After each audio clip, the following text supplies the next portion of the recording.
আমরা ওয়েবসাইটে প্রবেশ করি এবং প্রত্যেকটা ওয়েবসাইটই প্রায় ইংলিশেই থাকে। তো সেক্ষেত্রে আমাদের অনেক সময় ইংলিশ বুঝতে পারে না, এমনও অনেক লোকই আছে। তো তারা চায় যে আমরা এই টোটাল ওয়েবসাইটটিকে ট্রান্সলেট করতে। এখন এটা কিভাবে ট্রান্সলেট করবেন?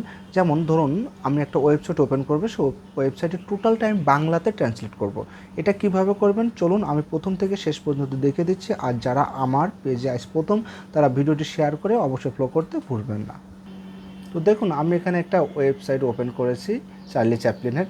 তো এটা টোটালি ইংলিশে লেখার জীবনীটা। তো আমি চাচ্ছি এটা হচ্ছে আপনার এর ট্রান্সলেট করব। তো সেটা কিভাবে করব? তো প্রথমে আমি এই যে মাউস পয়েন্টের রাইট বাটনে একটা ক্লিক করব।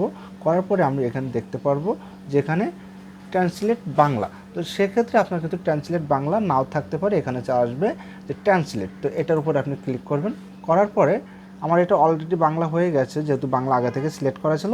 তো এখান থেকে আপনার মনে করেন যে বাংলাটা ছিল না বা আমি অন্য কোনো ভাষায় অনুবাদ করতে চাচ্ছি, সেক্ষেত্রে ইংলিশটাই থাকবে।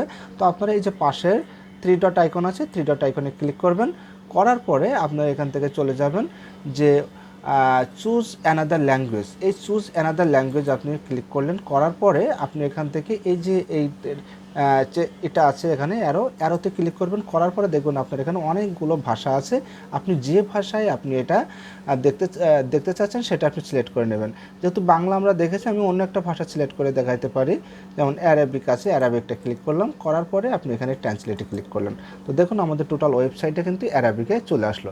এভাবে আপনারা আপনাদের যে কোনো ওয়েবসাইটটি এইভাবে ট্রান্সলেট করে নিতে পারবেন। ধন্যবাদ সকলকে সম্পূর্ণ ভিডিওটি দেখার জন্য।